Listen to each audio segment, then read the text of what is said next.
নমস্কার, ভিল কিচেনে সবাইকে স্বাগত জানাই। আজকে আরেকটা নতুন রেসিপি নিয়ে আপনাদের সামনে চলে এসেছি। কয়েকদিন আগে আমি কচি ভুট্টা দিয়ে একটা পকোড়া রেসিপি আপনাদের সঙ্গে শেয়ার করেছিলাম, আপনারা সবাই খুব পছন্দ করেছেন।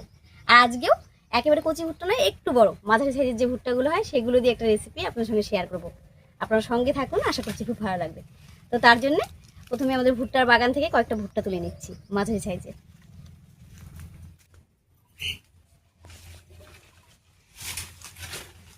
আমাদের ভুট্টার বাগানে চলে এসেছি, তো এখান থেকে কয়েকটা ভুট্টা তুলে নিচ্ছি। এর আগের দিন আমি দেখিয়েছিলাম ভুট্টার ক্ষেতটা, আজকে এখান থেকে তুলে নিচ্ছি। মাঝারিগুলো তুলবো, বেশি ছোটগুলো তুলবো না।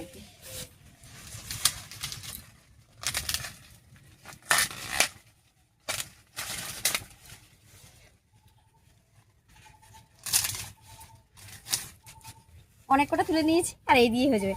এতগুলোই রাখবে না, দুটো দিলেই হয়ে যাবে।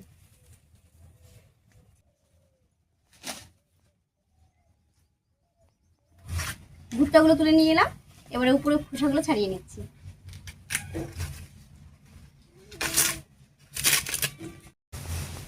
ভুট্টা ছাড়ানো হচ্ছে, দেখে ঋতু আর থাকতে পারছে না, চলে এসেছে। তো ঋতু বাকি ভুট্টাগুলো তুলে নিই। আমি একটা ছাড়িয়ে নিয়েছি, এটা কেটে নিচ্ছি।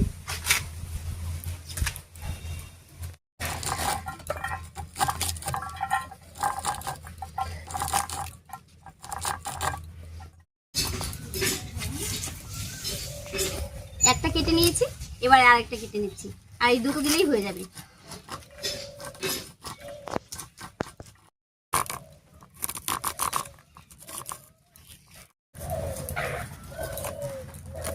ভুট্টাগুলো কেটে নিয়েছি, এবার শিলনোড়ায় একটু বেটে নেব।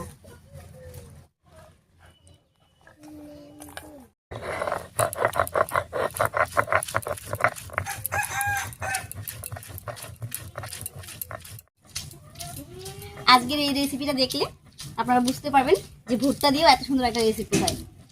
আর অল্প একটু দিয়েই বাড়ির সবার জন্য কিন্তু রান্না হয়ে যাবে।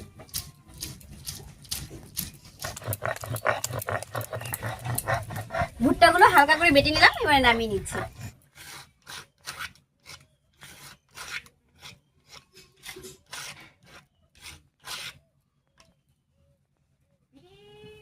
ভুট্টাটা বেটে তুলে নিয়েছি, এবার সবকিছু দিয়ে মেখে নিচ্ছি।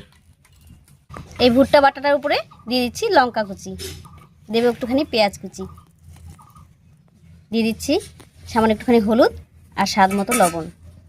এবারে একটা ডিম আর কর্নফ্লাওয়ার দিয়ে মেখে নেব।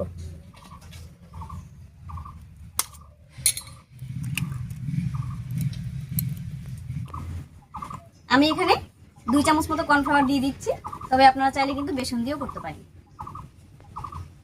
এবারে খুব ভালো করে মেখে নেব।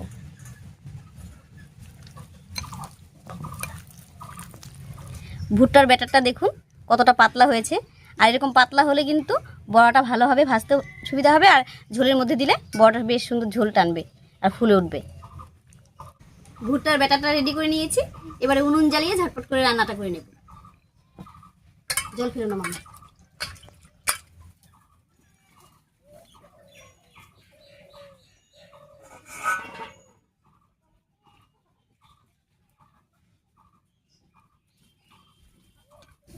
উনুন জ্বালিয়ে কড়াই বসিয়ে দিয়েছি, এবারে কড়াইয়ে সর্ষের তেল দেব।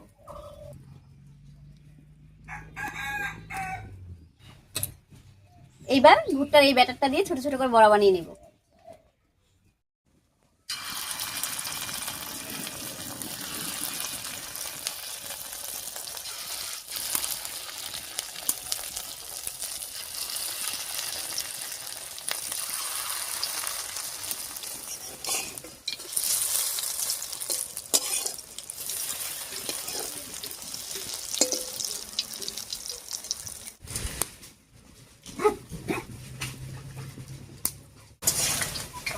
উল্টে পাল্টে বড়াগুলো বেশ লাল লাল করে ভেজে নিয়েছি, এবার নামিয়ে নিচ্ছি। আর একইভাবে সবগুলো বড়া ভেজে নেব।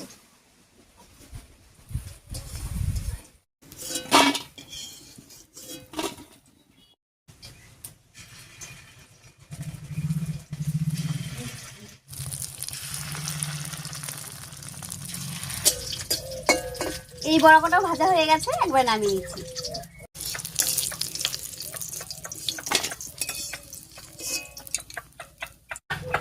এবারে বড়া ভাজার এই তেলের মধ্যে দেবো 1 চামচ গোটা ধনিয়া, 1 চামচ গোটা জিরা।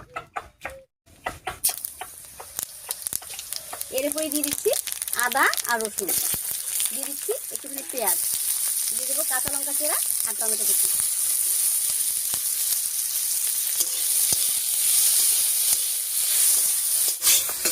আদা, রসুন, পেঁয়াজ, টমেটো, কাঁচা লঙ্কা সব কিছু দিয়ে খুব ভালো করে মিশিয়ে নিলাম।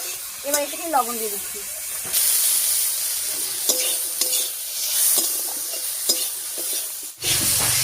সব মশলাগুলো খুব সুন্দর করে ভেজে নিয়েছি। এবারে শিলনোড়ায় নামিয়ে নিচ্ছি।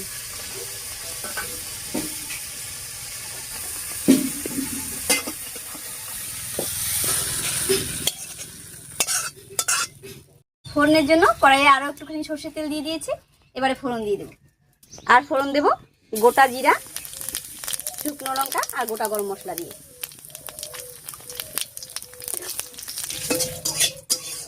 ফোড়নটা ভাজা হয়ে গেছে, এবারে দিয়ে দিচ্ছি পেঁয়াজ কুচি। পেঁয়াজটা দিয়ে একটু নাড়িয়ে নিলাম। এর উপরে দিয়ে দিচ্ছি সেদ্ধ করে রাখা দেশি আলু।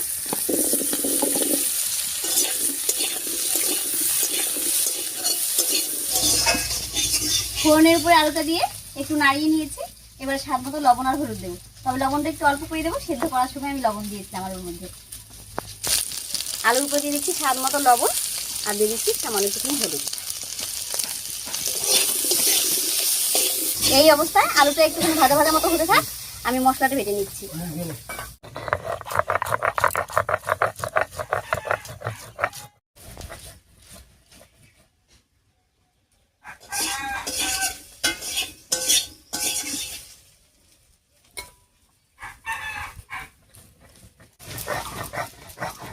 খুব সুন্দর করে মশলাটা ভেজে নিয়েছি, এবারে নামিয়ে নিচ্ছি।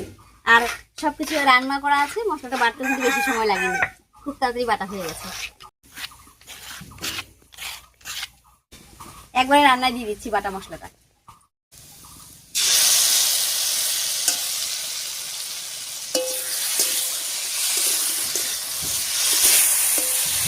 মশলাটা বাটতে বাটতে আলুটাও খুব সুন্দর করে ভাজা হয়ে গেছিল, আর মশলাটা দিয়ে নাড়িয়ে নিয়েছি। এবারে মশলা বাটা জল দিয়ে একটু কষিয়ে নেব।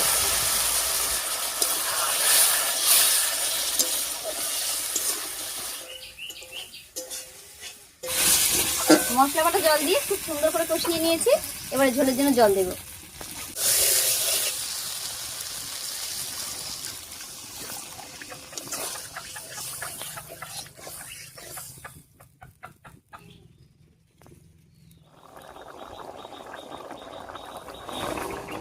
রান্নায় বেশ কিছুক্ষণ বলক উঠে গেছে। এবারে এই ঝোলের মধ্যে দিয়ে দেবো সামান্য একটুখানি চিনি, আর এই চিনিটা দিলে মিষ্টি হবে না, অনেকটা টমেটো দিয়েছি, স্বাদটার ব্যালেন্স হবে। আর দিয়ে দেবো ভেজে রাখা বড়াগুলো।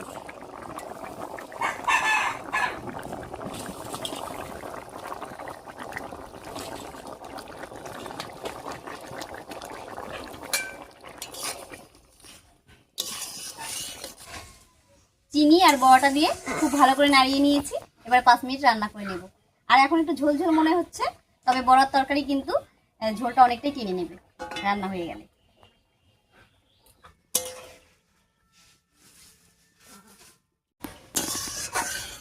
দেশি আলু দিয়ে ভুট্টার বড়ার তরকারি একদম রেডি হয়ে গেছে। এবার নামিয়ে নিচ্ছি।